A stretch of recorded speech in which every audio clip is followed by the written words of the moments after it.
Oke, baik. Oke, baik. Saya akan jelaskan dulu ya. Yang pertama, kita akan membahas working while studying in Japan. Jadi saya akan jelaskan dulu narasumber kita ini adalah Pak Dr. Robi MPD. Beliau adalah doktoral bahasa Jepang. Beliau pernah mendapatkan scholarship di pernah mendapatkan sandwich scholarship di University of USA ya Pak ya. Betul. Ya. Lalu sekarang adalah pengajar di Universitas Dharma Persada, pengajar bahasa Jepang, termasuk doktor ya di sana. Kita akan mendengarkan penyampaian beliau. Nanti boleh ini ya, boleh bertanya. Karena di sini sebenarnya ngobrol santai aja. Kalau kalau saya tamatan SMK gimana nih? Bisa nggak ya kalau misalnya saya sambil kuliah di Jepang, lalu saya bekerja juga. Terus kira-kira kalau saya misalnya nanti kerja di sana mencukupi nggak ya untuk bayar kuliahnya atau nanti dapat scholarship? Atau nanti saya ini udah S1 nih. Kebanyakan ya pernah saya upload juga di TikTok itu kebanyakan udah S1 tapi pengen kerjanya di Jepang. Tapi bukan S1 bahasa Jepang, Pak. Apakah itu bisa? Itu seperti apa? Kemudian susahnya di mana? Lalu nanti apa yang mesti dipersiapkan seperti itu Pak Robihi mungkin disampaikan secara detail. eh, Pendampingan seperti apa? Apakah membutuhkan 6 bulan atau membutuhkan 1 tahun supaya siap berangkat ke Jepang? Baik, Pak Robihim, saya serahkan waktunya kepada Pak Robihim karena udah terobol dari tadi ya. Yap. Mangga, Pak. Halo, akhirnya saya punya. Baik, terima kasih Bu Messi. Iya, oke. Sebelumnya saya ucapkan terima kasih ya sudah diundang di roomnya Bu Messi. Di sini ya Baik, Pak. bagi saya ya. Iya. Mungkin penonton ya perlu tahu dulu ya bahwa Bu Messi ini adalah teman seperjuangan saya ya dalam ya segala hal. Ya, Masya Allah. ya semasa pandemi begini memang kita jarang bertemu ya, jarang diskusi lagi. Mudah-mudahan di sini menjadi ajang silaturahmi ya, bukan hanya sekedar dua-duanya terdengar, alhamdulillah ya terdengar. Kalau tidak terdengar, komen di bawah ya.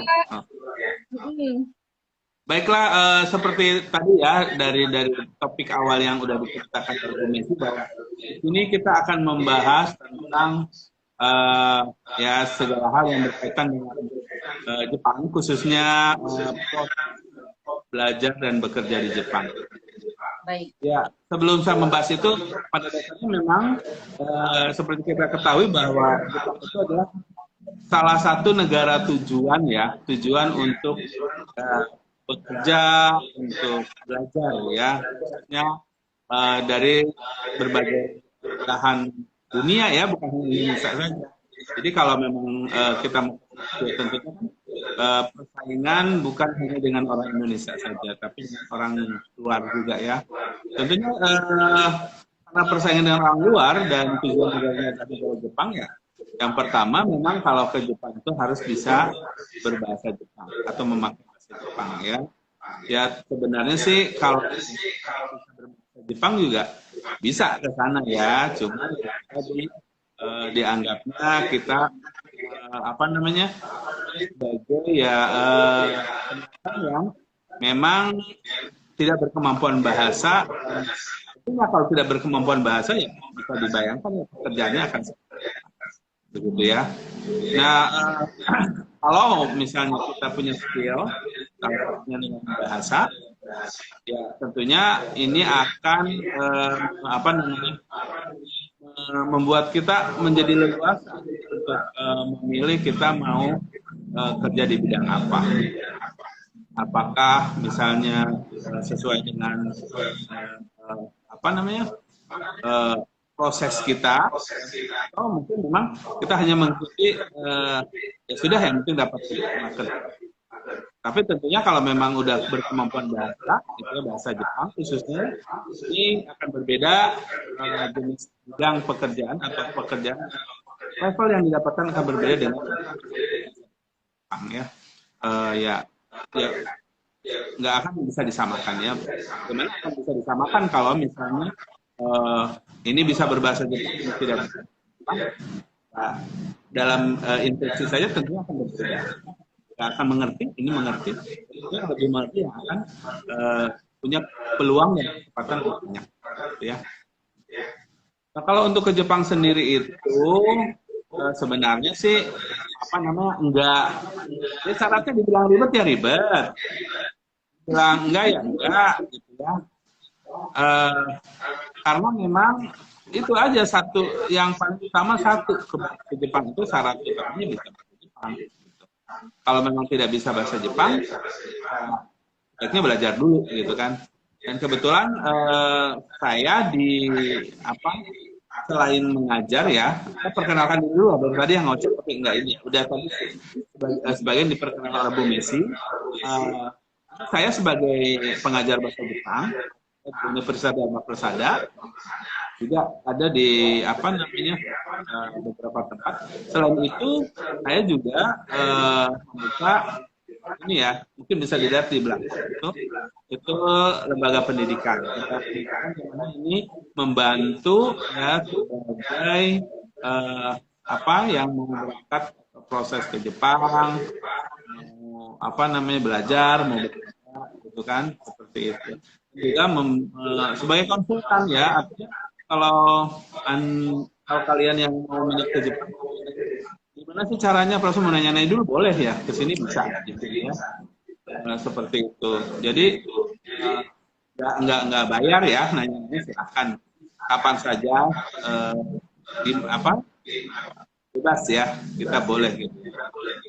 Nah di sini juga kita menyediakan, kalau saya belum bisa bahasa Jepang, aja belajar dulu di sini ya. Di sini ya. Misalnya tapi kalau mau di sini di Helsinki nggak bisa.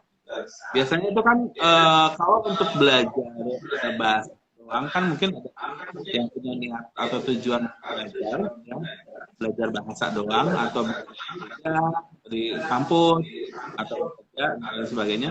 Biasanya dibekali di sini kalau memang dia tidak punya Jepang itu dibekali di sini belajar bahasa Jepang dulu. Ya minimal mungkin sekitar 150 jam ya. 150 jam itu kurang lebih 3 bulan. Belajar 3 bulan. Kemudian ada kemampuan dasar ya. Komunikasi, bercakap-cakap, terus apa namanya baca kanji gitu ya.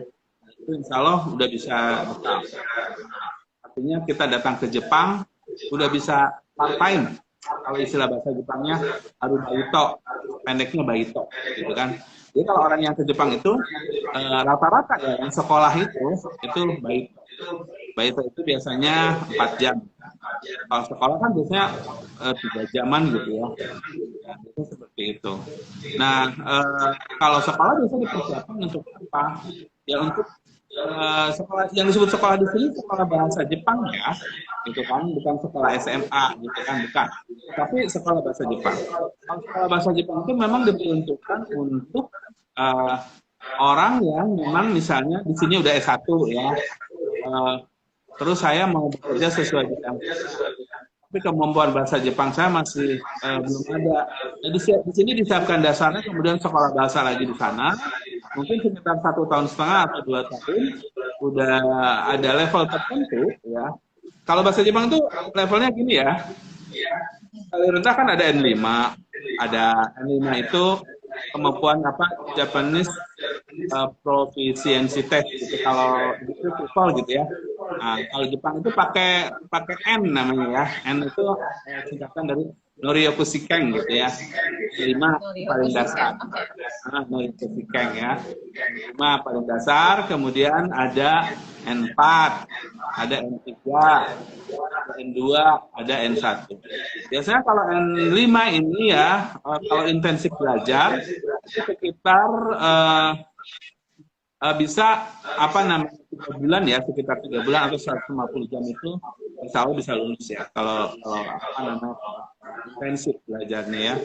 Yang 5 itu mungkin kalau dalam buku ya, buku yang umum dipakai itu kan adalah nama bukunya ya, buku panduan belajar bahasa Jepang namanya Minamito ya. Nah itu mungkin sampai bab 20-an atau 22 itu udah bisa siap ikut apa namanya ujian kemampuan bahasa Jepang. Kita sebut istilah JLPT, Japanese Language Proficiency Test. Bahasa Jepangnya Noryoku. Nah, levelnya yang tadi saya bilang dari N5 sampai N1. Tergantung kesiapan kita yang mana. Nah, sementara kalau untuk awal ke Jepang ya cukup N5 saja.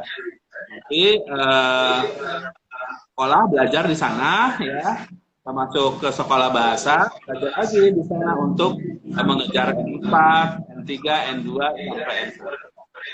Nah, sambil sekolah bahasa ya kita di sana di part time. Ya part time itu yang saya sebut tadi banyak. Nanti bebas gitu ya, kalau kalian bahasa Jepang bagus, biasanya posisi kerjaan bagus. Dan ketika selesai sekolah bahasa, kalian di sini udah punya ijazah sarjana atau S1, nah udah siap di sana untuk ikut program kerja yang sesuai dengan apa namanya pendidikan kalian. Misalnya kan apa namanya, kalau jurusan mesin misalnya gitu kan, dan udah belajar sampai N2, nah, itu program kerja yang sesuai dengan sarjananya ya. Nah, nanti visanya diganti ya, visanya itu diganti dengan namanya visa engineering bisa. Kalau yang non teknik itu namanya visa seperti itu. Tapi saya lulusan SMA bagaimana? Ya lulusan SMA juga bisa. Lulusan SMA ya, lulusan SMA mau kuliah lagi bisa di sana setelah belajar 1 tahun bahasa ini, kemudian tes ke universitas, nah baru bisa kuliah lagi. Di sini juga kebetulan ada ya siswa. Memang dulu lulusannya SMK, kemudian apa namanya ke Jepang, belajar bahasa Jepang. Mungkin dia 1 tahun udah dapat N2 ya. Di sini mah N2 masih disiapkan. Kemudian dapat N2, misalnya udah kuliah di satu kampus di Jepang, di Tokyo ya. Kampus Shoku Daigaku ya.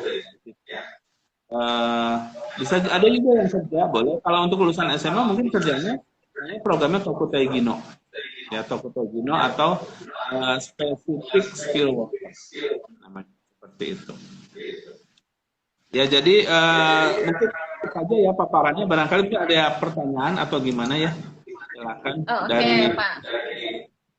Ya, mungkin saya akan memperjelas dulu ya Pak, karena yang nonton ini kan rata-rata juga umum ya Pak, bukan tidak mengerti bahasa Jepang, rata-rata kan nggak ngerti ya Pak ya. Iya. Jadi kalau misalnya nih tamatan SMK mau belajar misalnya bahasa Jepang setahun, kemudian langsung bekerja, kira-kira itu misalnya kan tadi kan disebutkan minimal N5 ya Pak, jadi dipersiapkan di Indonesia N5.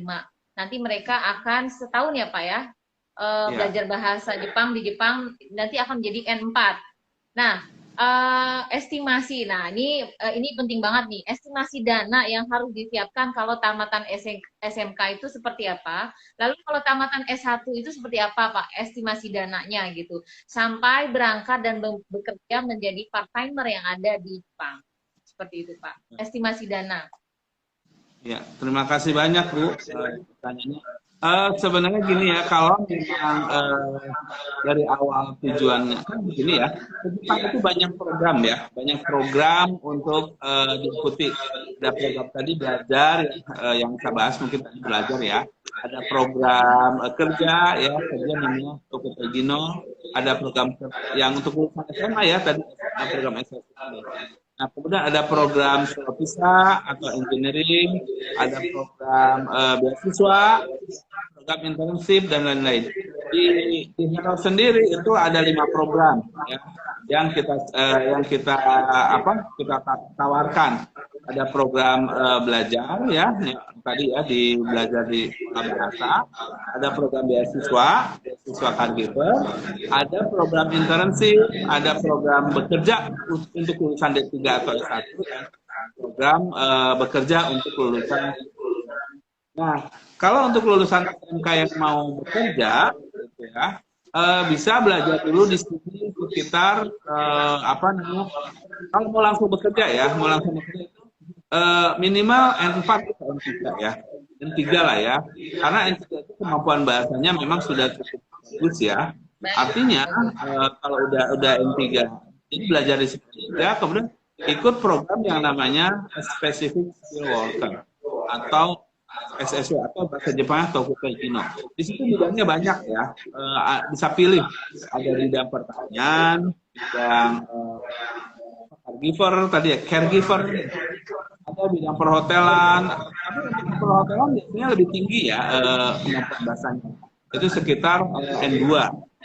Terus ada bidang pengelasan dan sebagainya. Nah, karena kalau mau bekerja ini berarti disiapkan bahasa.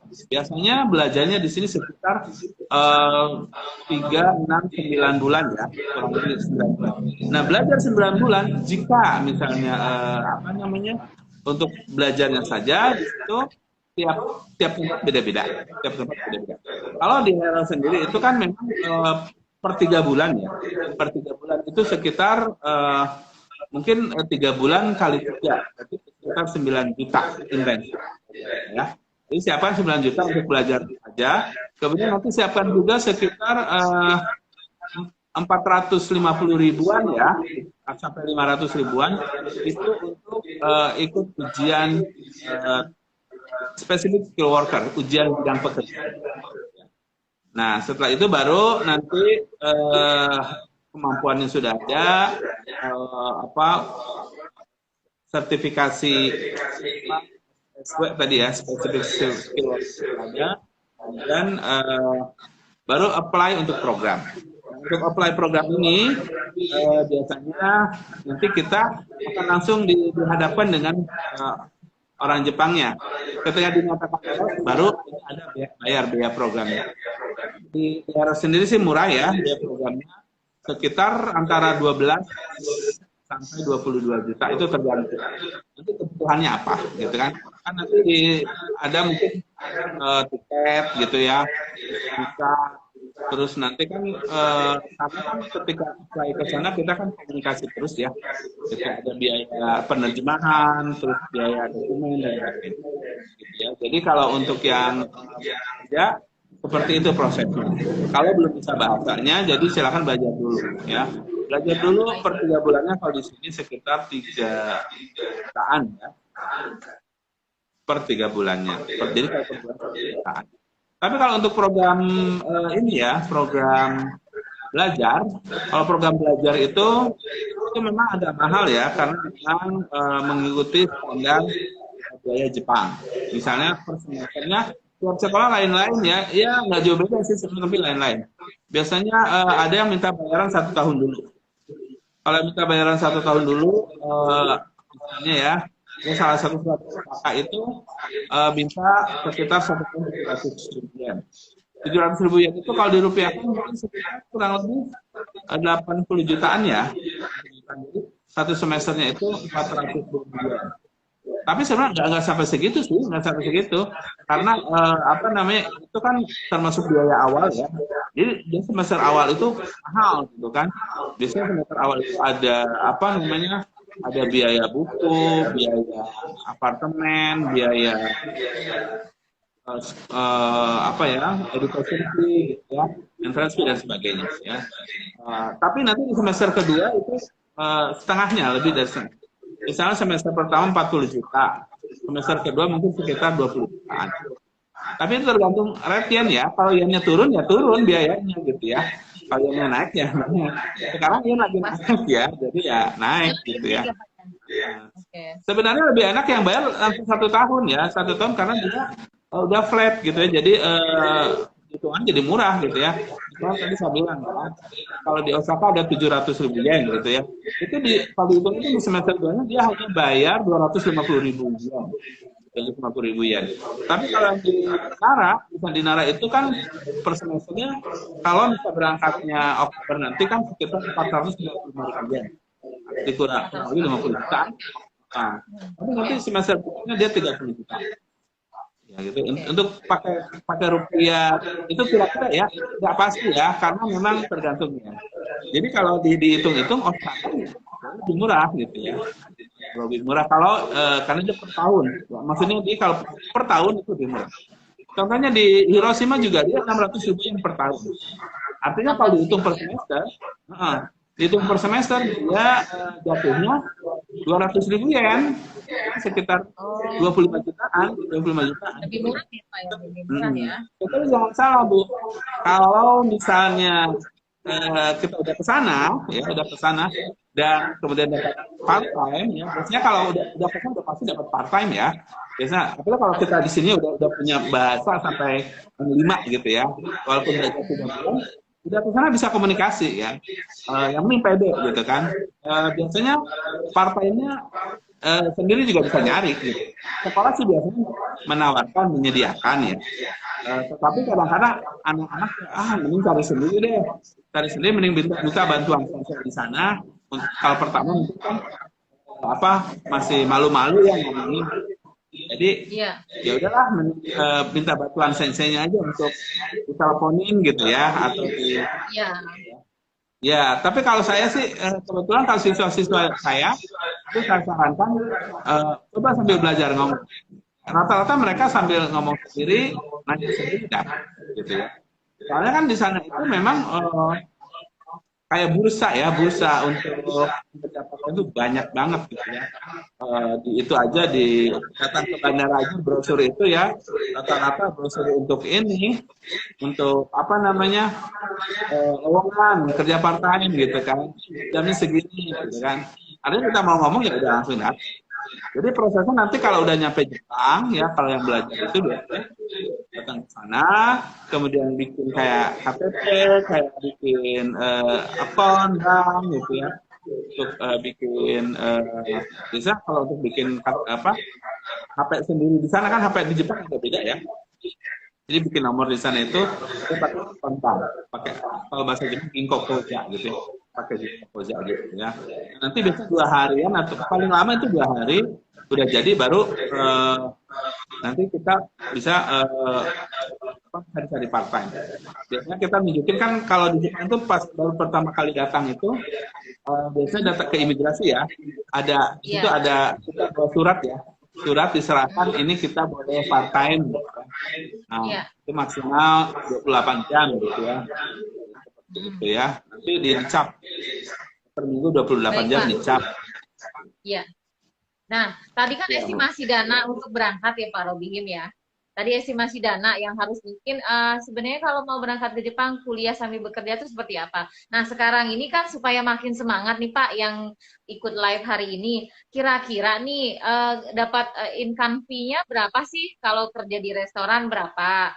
Kalau ngelas-ngelas berapa? Lalu kalau kerja di hotel itu kira-kira income fee-nya berapa? Apakah itu bisa menutupi nanti biaya kalau kuliah lagi di Jepang? Misalnya kuliah tadi 600.000 600.000 yen ya Pak ya.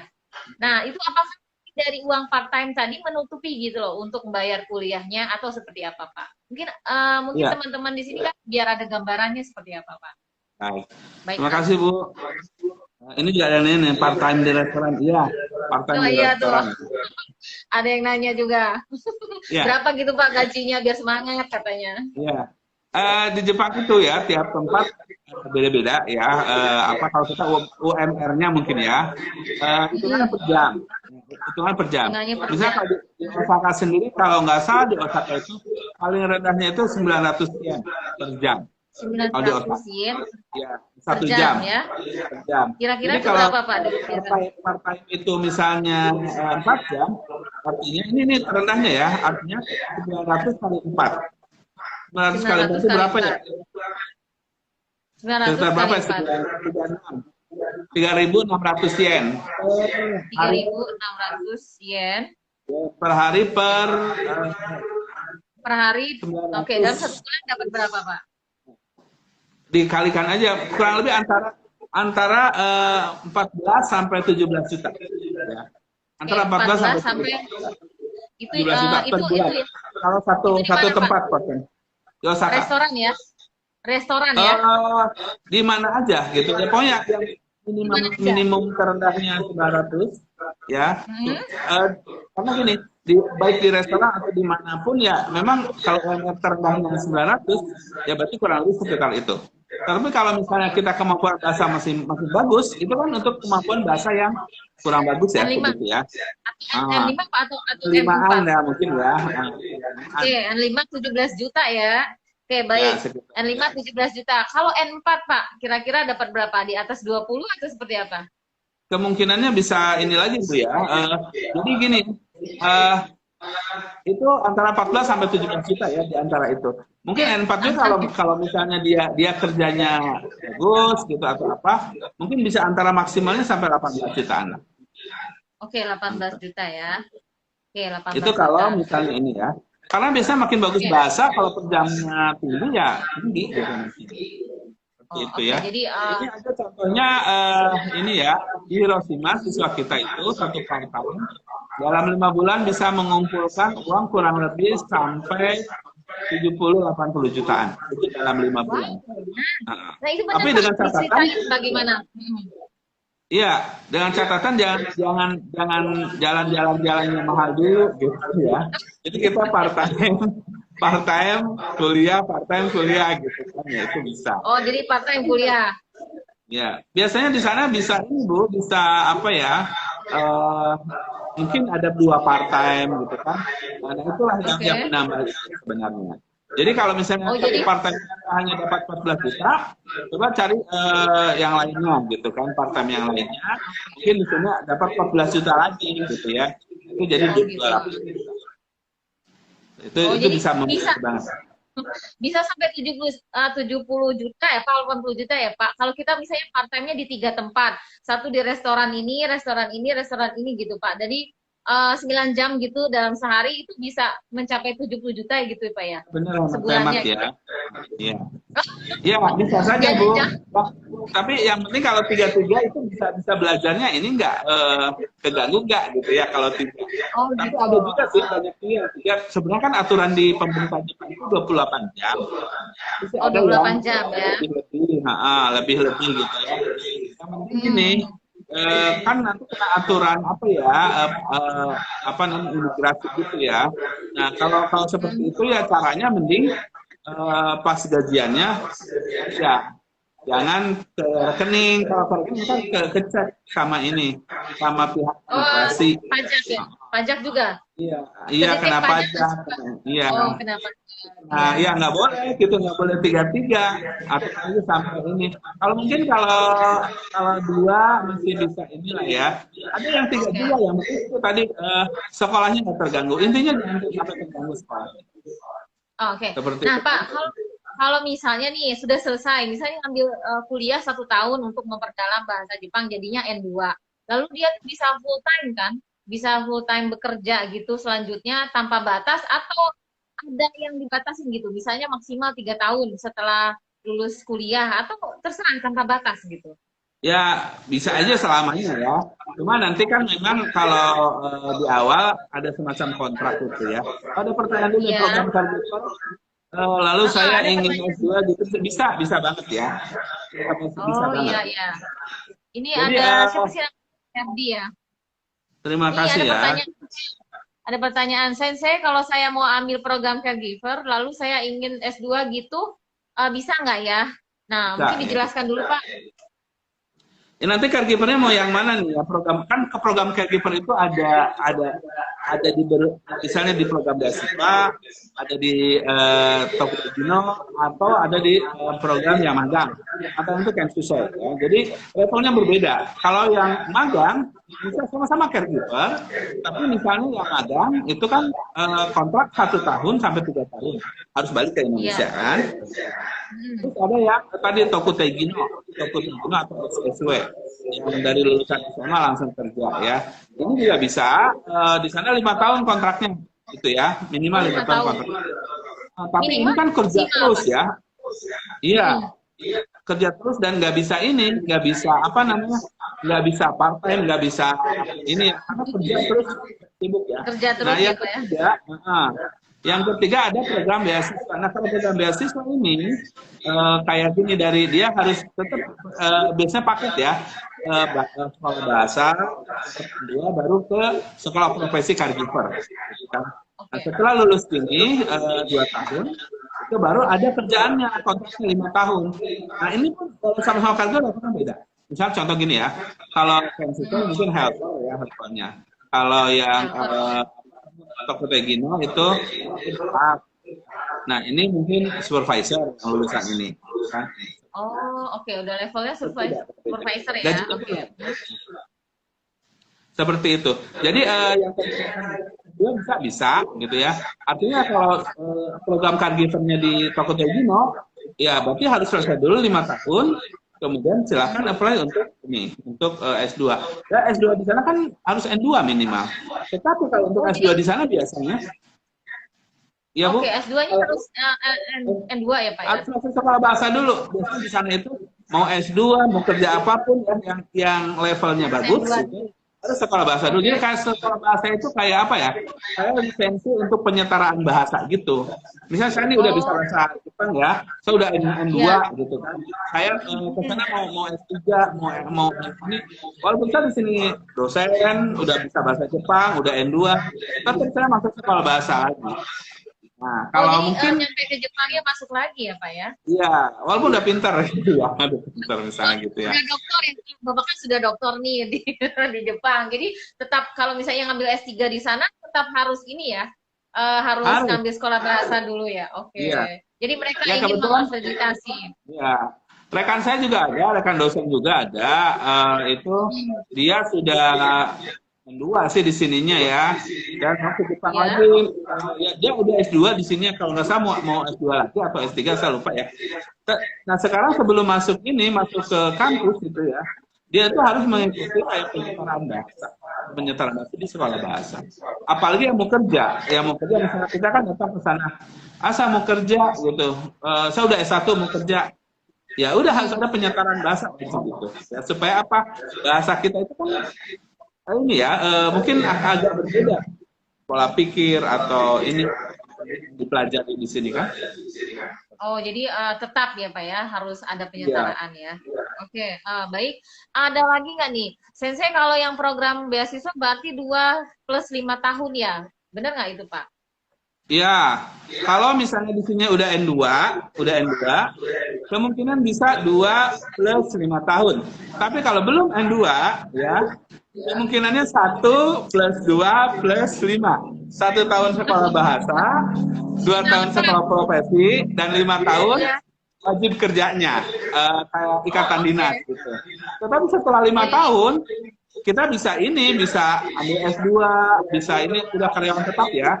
Dan kita juga bisa mengundang saudara datang, nggak usah pakai lisensi Jepang lagi, nggak usah pakai eligibility Jepang lagi, kita aja undang nggak apa-apa. Jadi misalnya Bu Messi nih, iya, Bu Messi udah kerja di sana 5 tahun, asal mau bawa mama saya boleh. Bu Messi aja ngundang ini, karena pakai visanya visa family, resident visa. Bisa. Dependent visa lah ya. Kalau misalnya yang kita bawanya pengen kerja juga, tetap harus memenuhi persyaratan ya. Misalnya kita bawa orang untuk kerja juga nih. Bisa. Apakah memenuhi persyaratan gitu? Ya, yang paling penting persyaratan bahasa. Di Jepang itu bahasa persyaratannya. Baru nomor 2-nya ijazah gitu. Dia ijazahnya apa nih gitu. Nah. Terus nanti keahlian kan di Jepang, kalau di Jepang sih nggak kayak di kita ya. Kamu harus bisa ini nih, enggak.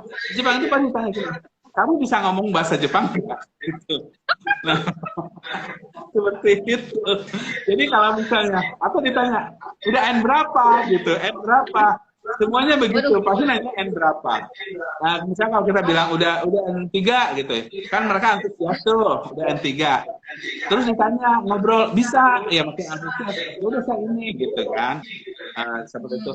Tapi kalau di sekolah bahasa itu, kita banyak belajar Bu di sana. Karena selain nanti kita ada interaksi secara sosial dengan orang Jepang ya, dengan senseinya gitu kan, dengan berbagai bangsa. Dan kita ada latihan kerja kan, kerja part time itu latihan kerja ya, nggak akan kaget gitu itu. Oh, cuma 4 jam kan bisa lah gitu ya, nahan mental segala macam gitu ya, belajar pola pikir Jepang. Tetapi kalau ujung-ujung datang kerja itu kadang beda banget ya. Kadang banyak yang tidak tahan.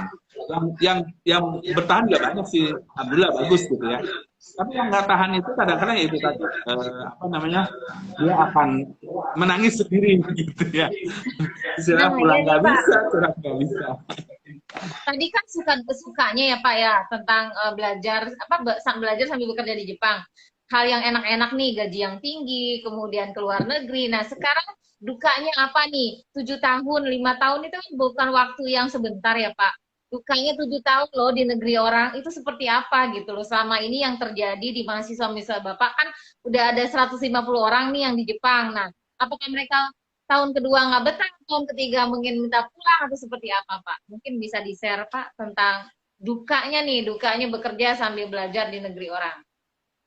Iya, biasanya Oke. biasanya begini Bu ya. Ya, kalau tapi yang paling penting ini ya, ketika kita mendapat duka di negeri orang, jangan Ya, disampaikan kepada orang tua dan saudara kita. Kita telan sendiri ya. Karena kasihan mereka jadi kepikiran. Kalau udah kepikiran mereka nggak bisa bantu kan, nggak bisa kesana juga.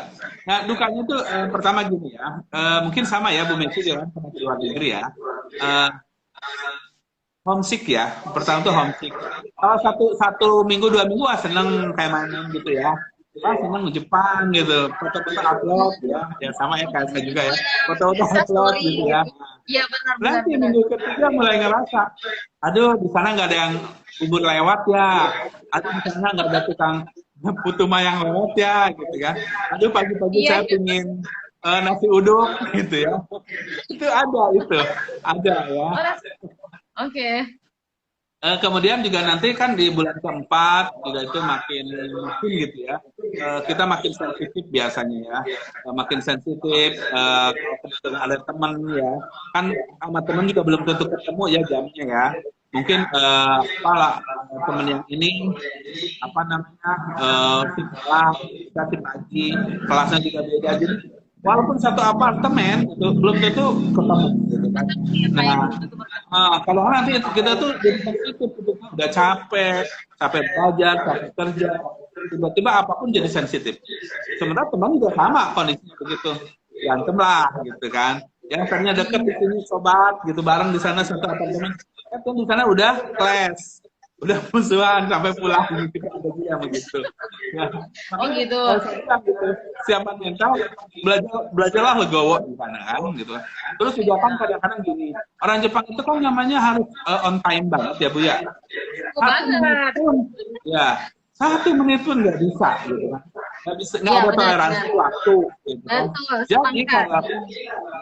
Jadi sepakat. kalau kita misalnya ada janji atau apa ya, termasuk bisa datang ke sekolah ya, datang apalagi tempat kerja ya, itu yang tadinya misalnya dosen kita baik, teman kita baik, atasan kita baik, hanya dari kesalahan kita telat 1 menit ya, bener banget ya bener ya, itu Iya, mereka benar akan banget ya. jadi benci sama kita, benci, dicuekin, bukan benci dalam artian apa ya, mereka itu sebenarnya ngajarin kita itu nggak boleh begitu gitu kan. Itu biasanya sampai ada yang ada yang dimusuhin sampai 3 bulan gara-gara telat itu, ada yang gitu kan.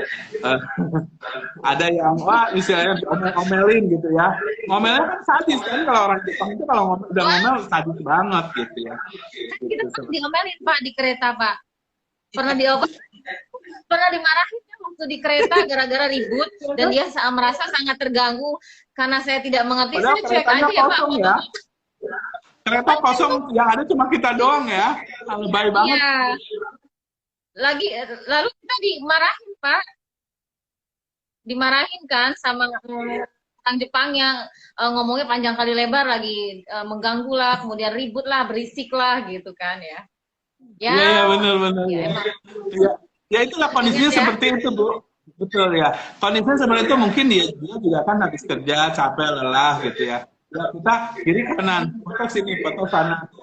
Mungkin itu yang menyebabkan juga. Tapi tidak semua orang Jepang begitu kok, ya isinya. Artinya pada dasarnya mayoritas orang Jepang baik ya. Lebih helpful ya. Kalau misalnya, kalau kita nanya jalan pasti dianterin sampai tujuan. Malah ada yang gitu ya, dibawain juga gitu, barang kita, ada yang begitu ya. Ya seperti itu. Wow, Ya, ya benar-benar. gitu kan, itu mah mungkin personal aja. Tapi yang jelas tadi ya, kalau secara ini waktu, kenapa orang Jepang begitu strict banget sama waktu gitu ya? Ya karena bagi mereka itu waktu sangat penting. Artinya ini kalau perusahaan ya, lu kelas 1 menit, artinya gue rugi banyak dong, gitu kan? Karena di Jepang itu kelebihan 1 menit pun dihitung. Ya orang Jepang sangat tidak mau merugikan orang lain, tenaga orang gitu ya. Kalau misalnya lu apa namanya, lu lebih, ya gue bayar lebih. Tapi lu kurang, konsekuensinya lu harus ganti gitu loh. Gue kan rugi. Seperti itu. Ya itu ya, yang menurut saya tidak enak. Apalagi saya kan orangnya kan cenderung santai, lelet gitu ya. Maksudnya, santai deh gitu kan. Jadi kalau dengan begitu, aduh, saya kaget banget gitu ya. Makanya kalau saya sih, ini pengalaman saya. Kalau saya pengalaman waktu sama pembimbing saya di Jepang ya, waktu bimbingan itu, misalnya gini, dia baru aja hari ini bimbingan. Kalau di kita kan bimbingan hari ini, ntar lah minggu depan datang lagi kan. Jadi Bang, nggak, hari ini bimbingan, cari data hari ini. Besok datang lagi, pagi. Buset, gitu kan. Kita belum menikmati pemandangan, belum apa gitu ya. Saya mau ke Jepang boleh. Oh, kapan Hendy ke Jepangnya? Semangat ya ke Jepang. Dipersiapkan. Semangat, kalau bisa sampai N2.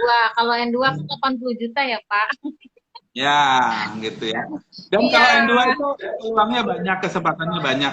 Kalaupun misalnya, nah kita kan mau ngambil S2 atau ngambil program beasiswa di sana ya, itu banyak sekali info di sana Bu ya. Nah, kayak di sini, untuk ngambil N2 beasiswa aja kan banyak banget saingannya ya Bu ya.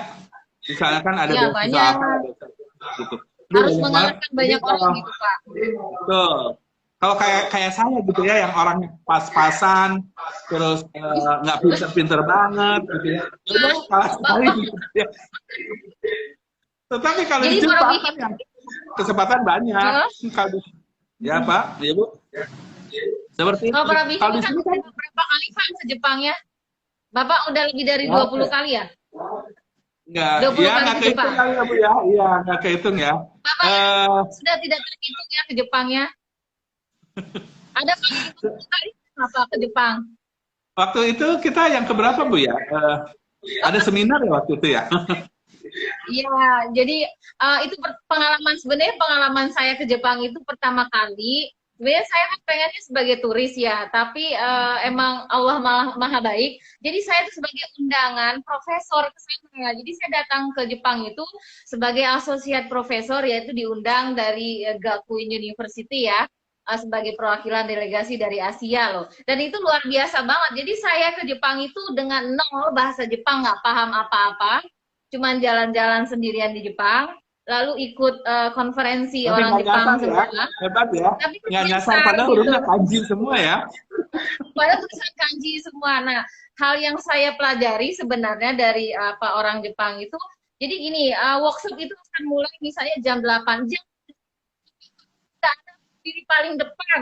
Saya sampai terkaget-kaget, jam 7 sudah ada. Sedangkan ini karena delegasinya itu dari Malaysia, dari Thailand, dari Filipina, dari Indonesia, itu belum ada. Jadi mereka itu profesornya sudah ada 1 jam sebelum workshopnya berlangsung. Dan saya kaget sekali itu waktu di Jepang. Alhamdulillah sih nggak pernah telat, cuman saya sering naik taksi. Jadi orang kaya ya. Jadi di Jepang itu saya dipanggilnya sama profesor dipanggilnya gini, taksi girl. Kenapa? Karena satu-satunya orang yang datang ke workshop pakai taksi. Nah, mungkin perlu dijelaskan Pak, taksi di Jepang itu seperti apa? Oh iya, mungkin begini ya. Pertama kali naik taksi Jepang akan kaget karena yang nyupirnya itu rata-rata aki-aki, kakek-kakek. Kenapa? Itu ada alasannya. Karena bagi orang Jepang, ya aki-aki itu, kakek-kakek itu dia udah senior, udah profesional. Orang Jepang meragukan anak muda. Ya, kalau anak muda katanya nanti kan sebut-sebutan atau ini. Nah kalau aki-aki, kakek-kakek ini ya yang udah lansia lah gitu ya. Ini dia lebih hati-hati, lebih menjaga customer seperti itu, gitu kan. Makanya kenapa itu pun katanya nih ya, saya tapi belum cek. Kalau untuk jadi driver di Jepang itu syaratnya banyak banget. Misal pengalaman harus berapa lama nyetir gitu kan, berapa tahun ya. Terus harus udah paham banget rambu-rambu di sana yang dan nanti di sini itu tidak ada pelanggaran lalu lintas. Karena kan di Jepang itu Oh iya. selalu misalnya pelanggaran satu ya, pelanggaran Iya. satu hukumnya itu pelanggaran itu ada ditandain gitu. Maksimal hanya boleh 3 dalam 1 tahun itu pelanggaran. Artinya kalau ada pelanggaran 3 ya dia nggak bisa dapat SIM lagi tahun depannya gitu seperti itu. Gitu. Nah, itu begitu berarti. Iya. Nah, kalau Iya, makanya seperti itu ya, oke, oke. lebih hati-hati. Dan Jadi biasanya taksi kalau di Jepang itu mahal ya. iya mahal banget sekali duduk itu. Berapa ya? Saya Kita itu waktu itu sampai dari 1 juta. Shibuya, Pak. Saya dari Shibuya Dekat, ke Tachikawa, kebetulan Ninja tuh National Institute of Language Jepang ya. Saya tidak Ya, tahu. terima kasih ya Liasan ya. Saya Ini membayar Liasan dari nggak pernah di Shibuya. Jepang ya. Pernah di Oke, Jepang oh, Liasan setahun. oh wow, luar biasa. Omoshiro desu. Nah, saya nggak paham bahasa Jepang, tapi entah kenapa saya sampai diundang oleh Profesor Jepang. Nah, itu di luar dari kuasa saya sebenarnya. Nah, saya pernah bayar 1,8 juta untuk sekali dari Shibuya ke Tachikawa sekitar 38 kilo dan saya tuh kaget sekali. Untung Kali waktu dulu itu bawa 800 yen uang nih ya. kata Bu Heni. Iya Kali dulu benar. 800 yen. Juta, saya tuh kaget sekali itu waktu Mahal ya Bu Heni pertama ya. kali. Iya, sekali duduk 800 yen. Iya, iya, iya betul, Bu Heni, betul Nah, sekali. kalau saya sama Bu Heni di sana lebih banyaknya naik Shinkansen Bu. Nah, Perjalanan dari iya, kota ke kota Shinkansen gitu ya. Jadi iya, cepat dari gitu ya yang harusnya 1 harian jadi berapa jam. Dan yang lucu ada pengalaman saya nih sama Bu Heni ini ya Bu ya. Kan orang Jepang itu paling takut kalau diajak ngomong bahasa Inggris ya. nah, iya. Saya kan kebetulan ngomong bahasa Inggris terus dan mereka langsung lari. Dan Bu Heni ini dengan isengnya ngomong bahasa Inggris. Padahal dia sendiri kalau dijawab bahasa Inggris nggak ngerti ya. Orang Jepangnya panik ya. Panik manggil teman-temannya gitu ya supaya nggak bahasa Inggris. Akhirnya ujung-ujungnya karena kasihan panik pakai bahasa Jepang. Ya mungkin kata kita dulu kayak kenapa gitu dari tadi Jepang mungkin gitu ya. Iya. Jadi Ya, kalau begitu. saya itu kan kebetulan kan jurusan ini ya, jurusan bahasa Inggris, lalu ke Jepang untuk pertama kalinya, saya selalu menggunakan bahasa Inggris ya. Jadi kalau ketika di taksi juga saya ngomong bahasa Inggris, dia ngomong bahasa Jepang, saya ngomong bahasa Inggris. Jadi nggak tahu apa, tiba-tiba sampai aja gitu loh Pak. Dan dia mengerti, saya juga nggak tahu gimana ceritanya, tapi dia mengerti saya kemana gitu waktu di Jepang itu. Iya. Ketika di Jepang. Iya, jadi seperti itu ya. Kadang memang taksinya ya mahal gitu kan. Terus banyak hal yang membuat apa ya, apa namanya kita duka di sana ya. Apalagi kalau misalnya kan orang Jepang kan nggak seperti orang kita ya, yang welcome, yang kepo gitu ya, yang mau tahu tentang apa namanya tentang kita ya. Kita kan kalau melihat orang asing kelihatan susah kita samperin ya. Iya. Nggak bisa bahasa Inggris pun. Orang kita mah ngebela-belain dia bahasa Inggris Iya, gitu ya. berusahanya gitu ya. Kita pasti Gitu berusahanya kan. gitu kan Pak ya. Iya. Ya, tapi kan Kalau jadi orang Jepang kan udah begitu ya. tapi Jadi kalau ya orang kita Jepang harus itu sabar di situ. ya Apalagi kalau sakit kadang-kadang kan kita bingung, aduh beli obatnya apa nih, ini apalagi kanji-kanji semua gitu kan. Nah, nggak apa-apa Anda bertanya aja gitu. Biasanya kalau orang Jepang ditanya mau jawab gitu ya. Cuma ada satu hal yang boleh di Jepang itu, kalau di kita kan mungkin misalnya musim buah-buahan ya, jatuh buah ya. apa. Selamat malam rumah Taufik. Banyak Ya. buah-buahan segala macam. Kan? Kalau jatuh kita nggak boleh ngambil. Misalnya kalau belum dilihat sama ini, bukan pelit ya orang Jepang itu ya. Karena nanti kalau misalnya ada apa-apa dengan dia ngambil buah, si yang punya buah yang disalahin. Makanya ketika jatuh apa misalnya ada kesemek jatuh apa ya, apalagi yang jatuh jeruk misalnya. Mangga jatuh gitu ya Pak, nggak boleh ya Pak ya? Boleh. Kalau di kita mah yang jatuh ya udah ambil aja milik siapa aja gitu kan ya. Iya benar. Kadang kita gini loh, Bu minta ya ini ya silakan atau dia jawab sendiri ya silakan boleh. Kalau di Jepang jangan ambil ya karena apa ya istilahnya nanti urusannya sama polisi. Ya yang sama polisinya ya.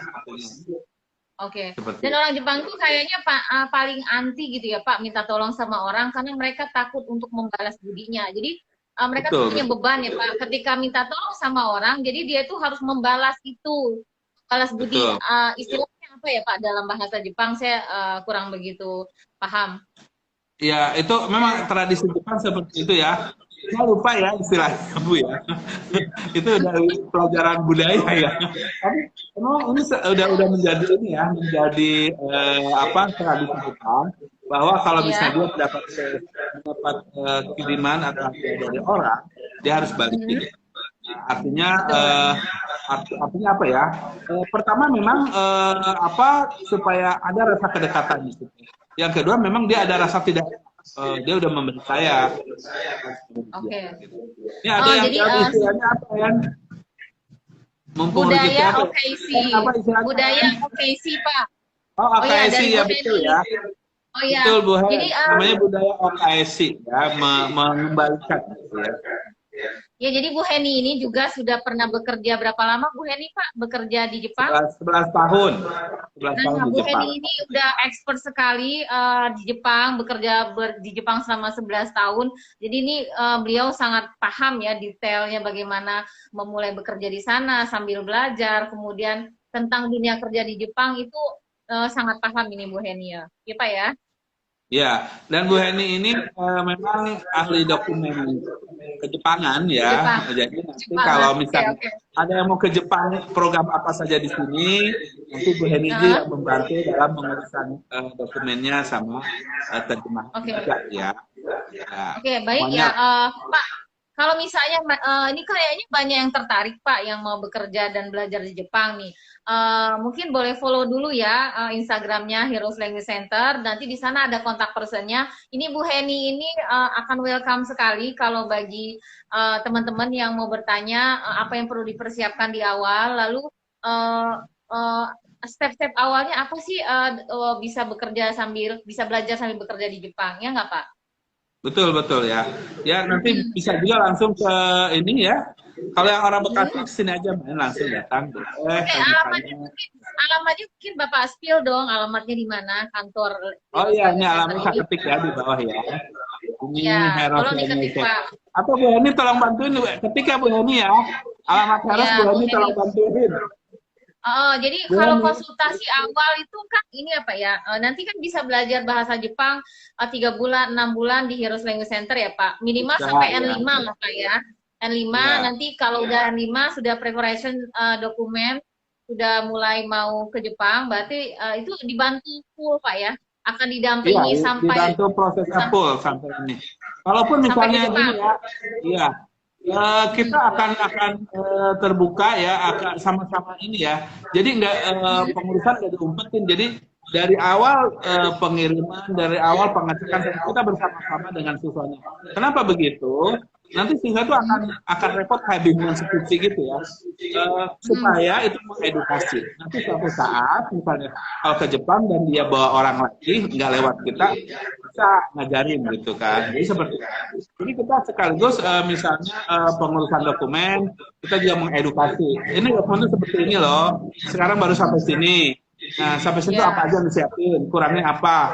Contohnya misalnya begini ya Bu ya, kan kadang-kadang mungkin ada ya beberapa tempat nerima aja, siswa nggak tahu sampai mana gitu ya. Nah, Iya, iya. kita pertama, ayo siswa bareng-bareng cek dulu, misalnya KTP, kakak sama akte. Nah itu yang paling biasanya di situ kesalahannya. Misalnya nama kita ya, cara penulisannya, terus apa namanya nama orang tua, terus nama ibu, semua nama saudara juga dicek harus sama semua, jumlahnya harus sama, ini harus sama. Kalau beda kenapa? Itu baru kasih keterangan. Nah ini ada contoh kasus ya, hanya gara-gara penulisan gelar yang 2 kali ya, kan gelarnya itu kan SE ada ya, bapaknya itu gelarnya SE gitu kan. Kemudian di kakak ditulisnya SE gitu 2 kali SE, itu gagal. SESN. Oh, oke. Jadi dokumen itu sangat penting ya Pak ya Nah, penting untuk sampai banget sana. ya, diindikan ya, diperhatikan gitu ya. kalau untuk part time itu tempatnya nanti nyari sendiri atau dari Indonesia ini sudah dicarikan? Maksudnya udah direkomendasikan mana-mana aja yang biasanya bisa untuk part time atau sudah atau cari sendiri nanti Pak sesampainya di Jepang? Biasanya sekolah itu gini ya, pada saat kita datang ke sana, pun udah ngurus-ngurus dokumen-dokumennya untuk keperluan itu, KTP, akun bank dan sebagainya. Misalnya kalau misalnya kita belum dapat nih, gitu kan, nanti sekolah manggil perusahaan-perusahaan gitu ya. Ada mungkin 3-4 perusahaan. Nanti kita tanya, kamu nggak part time sih, kata sekolahnya. Kalau mau part time, ayo besok ada ini gitu. Begitu. Tapi kalau kadang-kadang kan orang kita tuh orang Indonesia ya merasa kaya gitu ya. Nggak mau part time saya mau sekolah aja. Ada yang begitu juga banyak gitu ya. Tapi sekolah nanya, kamu kalau nggak part time nanti makan dari mana? Biaya sekolah dari mana begitu? Sekolah nanya. Iya. Tapi ada juga yang gini, saya mah mau cari sendiri, ada boleh gitu juga. Seperti itu. Oh jadi ini bisa cari sendiri. Bisa, tapi biasanya sekolah menyediakan. Tapi menyediakan orang-orang nggak mau karena mahal ya, gitu ya. Bukan mahal, gajinya gede tapi jauh gitu ya. Biasanya begitu. Iya, misalnya jauh nih, atau misalnya kalau ada masalah apa gitu di part time-nya itu nanti apakah menghubungi pihak mana Pak? Pihak yang ngurusin di Indonesia ataukah pihak mana yang ada di Jepang gitu maksudnya Pak? Masalah apa? Masalah di kerjaan dokumen, gitu. Masalah di kerjaan, misalnya ada masalah dokumen atau pajak atau seperti apa gitu loh Pak. Kemana mengadunya? Ya biasanya kan sekolah ya, di sekolah itu kayak ada PA-nya gitu ya. Nah, di PA itu ya cerita dulu lah. Makanya kalau Jepang itu harus jujur. Kita udah bayar kontrakan belum? Udah bayar pajak belum? Gitu. Itu jadi nggak boleh bohong ya Pak ya? Ya, terrecord ya, kalau sama kayak kita mau vaksin COVID ya, kalau kita nggak jujur ya ada efek samping gitu kan. Nah, atau kita ada keadaan di Jepang ya begitu. Datang ke sana, kita misalnya ya belum bayar ini, belum ini gitu kan. Nggak bisa kalau ninggalin itu aja, boleh terbebas, lu bebas saat itu. Lu di negara lu. Pada saat mau balik lagi ke Jepang, itu akan bermasalah ketahuan itu. Iya, record itu, catatan ada. Berarti lu harus lunasin dulu tuh kekurangannya. Malu. Gitu. Di blacklist gitu ya Pak ya? Iya. Jadi ada yang di blacklist. Blacklist sih nggak, cuma ditagih biasanya, ditagih ya. Misalnya nih Pak, mungkin ada kasus nih ya, harusnya bayar pajak sekian, tiba-tiba dia memasukkan sudah bayar pajak yang aslinya belum nih. Itu ada hubungannya dengan hukum atau seperti apa nantinya? Ada, dan dibantu nggak dari Indonesia atau dari Jepang gitu yang membantu? Kalau ada selama persoalan dia hukum benar, ya. Orang Jepang itu gini, kan kalau orang benar, dia pasti dikatakan benar. Sebenci apapun orang Jepang itu, kalau kita benar, pasti dikatakan benar. Ya, benar. tetapi jadi kalau kalau kita nggak benar gitu ya, Sensei masih suka kunjungan murid yang udah di Jepang. Masih, terasa kemarin kan Pak? Kalau sekarang karena pandemi jarang ya. Tapi kemarin Pak, kita pas datang ke Jepang kan itu kunjungnya Pak, yang kita diantarin sama murid-murid Bapak semua. Oh iya. Kita di 2019 kan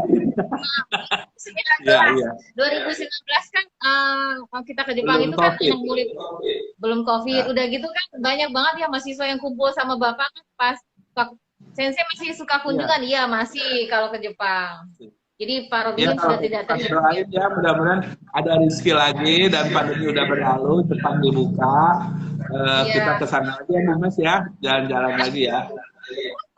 Kebetulan kita juga punya program ini Bu Mes, saya sama Pak Zul, program yang jalan-jalan dan kunjungan ke sekolah-sekolah bahasa, ke perusahaan-perusahaan di Jepang. Gitu.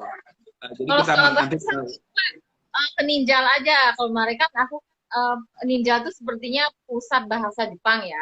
Jadi kan yang konferensinya yang adain ini. Nah, terus beberapa profesornya kan saya kenal secara personal.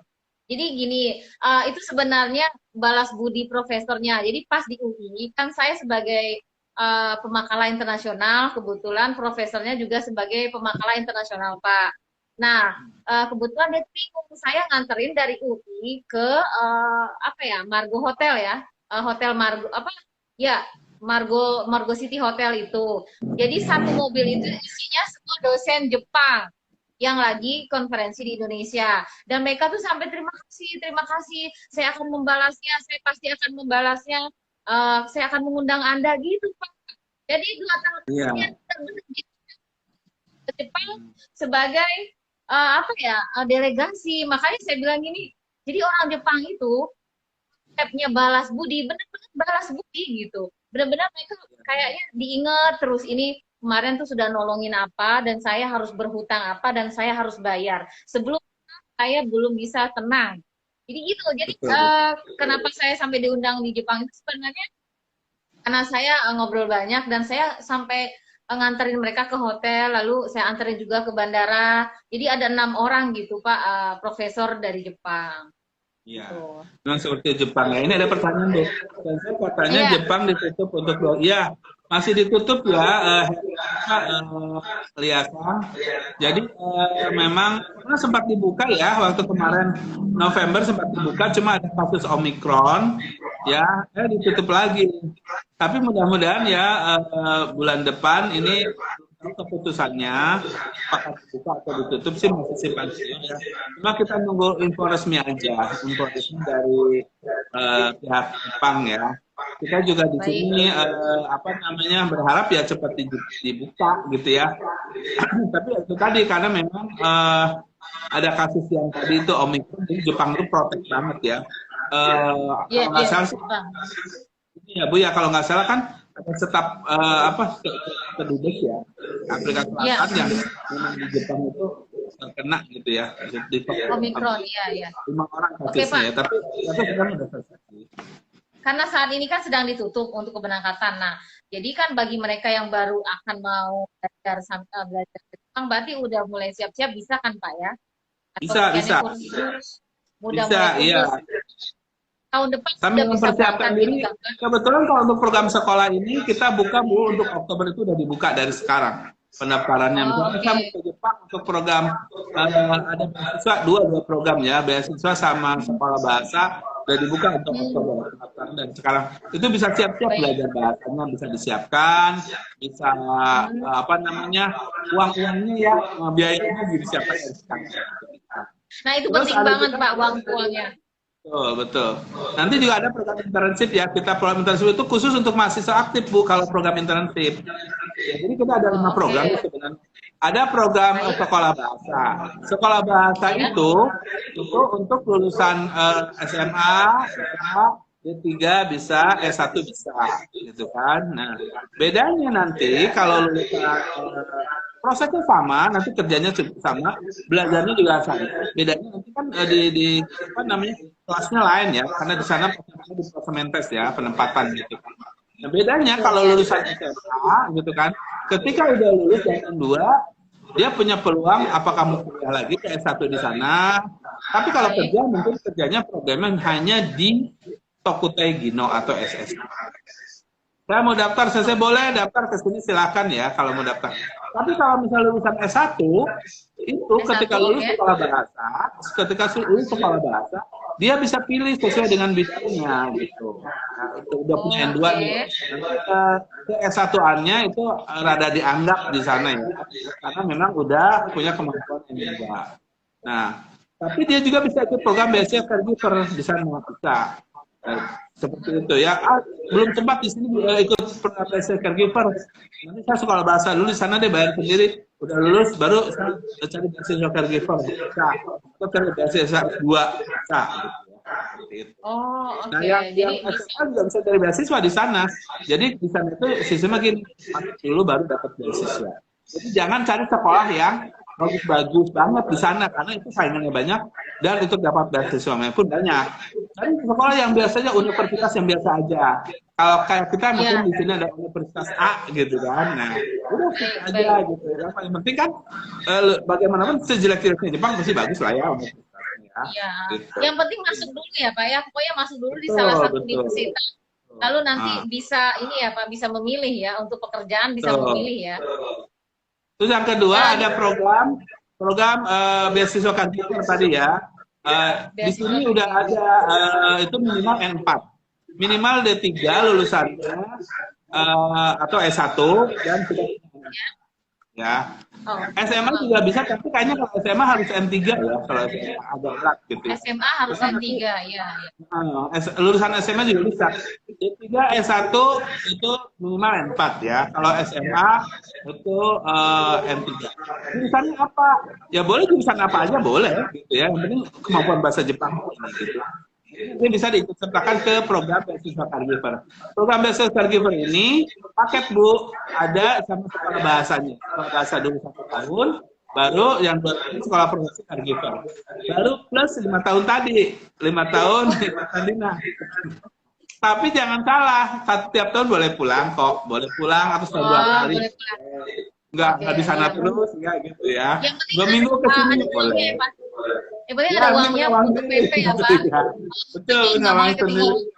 Betul. Sama nggak boleh ketinggalan kayak saya ya Pak ya. Ya, Bu Messi ini pernah ketinggalan pesawat, jadi mau nggak mau 2 kali beli tiket, ya. Yang pertama saya tungguin ya. Waktu itu kita naik apa Bu ya, naik Garuda Bu ya. Saya itu sampai ke orang Garuda ini. Yang pertama Garuda. Pak. Naik Filipin. Oh Filipin, sorry ya. Naik sampai saya ke yang aku check in itu sampai mohon tolong ini teman saya lagi di tol 15 menit lagi sampai, ditunggu sampai 30 menit sama itunya waktu check innya itu ya. Tapi nggak datang nggak datang hidupnya, nggak ada kabar berita, ya ditutup. Itu saya pergi berdua lah sama istri saya waktu itu ya. Itu Besok benar-benar naik Garuda itu masih ada tuh tiketnya. Pertama kali saya ketinggalan pesawat itu luar biasa ke Jepang. Kan penerbangannya setengah 1 malam. Saya pikir setengah 1 besoknya gitu, Pak. Jadi saya tidur saja. Saya matikan HP-nya jam 10 malam. Saya tidur. Dan saya bingung ngidupin HP pagi-pagi. Itu Pak lebihin sampai 100 kali miss call. Lalu saya ya hari itu juga saya pesan Garuda dan sampai besok paginya. Besok paginya saya baru sampai, luar biasa emang saya. Makan apa Bu? Makan apa sih waktu itu di Shinjuku? Shinjuku kan waktu makan. Iya, ngabisin uangnya luar biasa gitu Pak. Ya. Itu tiketnya lah waktu itu kita ke apa sih bandara mana sih Pak waktu itu? Bandara Jakarta mana ya waktu itu? Haneda ya. Bukan di Tokyo kan? Ya di Haneda. Saya juga di Haneda. Itu benar-benar Pak. Tapi pinggiran. Di dekat Shiba. Tokyo pinggiran. Jadi benar-benar. Oke, ini ada yang nanya Pak, ada loker nggak di barbershop di Jepang? Oh ini punya keahlian motong rambut Pak, gimana Pak? Oh Kang Rudi ya. Ini Kang Rudi ini sahabatnya SMA ya. Nah, dia itu pengusaha barbershop. Ya, di Jepang banyak banget ya Kang ya. Dan jangan salah kalau di Jepang itu mahal banget untuk kita ke misalkan Kang Rudi punya barbershop di sana. Saya potong rambut mahal. Itu sampai kalau nggak salah saya sekitar 5.500 yen potong. Oh my God. Potong sendiri aja Pak. Sekitar 700.000 gitu ya. Potong. Iya, wow. Nah, itu gimana tuh ada loker nggak barbershop di Jepang? Nah, jadi tahapannya paling kalau mau cari loker ya tahapan tadi ya. Kalau kita lulusan SMA gitu bisa ikut yang program SSW Specific Skill Worker atau TG atau Kutegino ya. Yang di sana itu ada pilihan bidangnya. Misal bidang barbershop juga ada, bidang ini ada, bidang pekerjaan dan sebagainya. Tapi kalau lulusan S1 sebaiknya seperti saya bilang tadi, kan ini punya keahlian ini ya. Itu kalau bahasa aja dulu, nanti part-time-nya cari di barbershop. Bisa. Nah, selama part-time nanti kita apakah karena S1 ya, udah lulus, ya udah. Kerja di situ dengan visa suro misalnya kan, gajinya kan beda ya visa suro dengan tinggi banget gitu ya. Atau kita mau ambil sekolah spesialis profesi di sana ada. Barbershop gitu. Nanti 2 tahun lulus, kerjaannya ada. Jadi di Jepang itu semua sekolah bidang itu ada profesinya dan kerjaannya ada, nggak hanya dia sekolah nggak ada kerja, ada pasti. Ya, termasuk manajemen bola pun itu ada kerjaan. Ya jadi sekolah manajemen terus bola gitu, ntar bikin klub bikin apa kayak gitu. Oh bisa. Ada yang murah Oh, selesai 1.070 yen aja. Oh ya, ada yang murah ya. Ya, oh oke. mungkin ada yang Berarti murah Bapak juga pada mungkin saat di Bapak kemahalan kali potong rambutnya sampai 700 ya ribu. saya di mall sih ya, di mall. Iya, Potongnya di mall. potongnya di mall.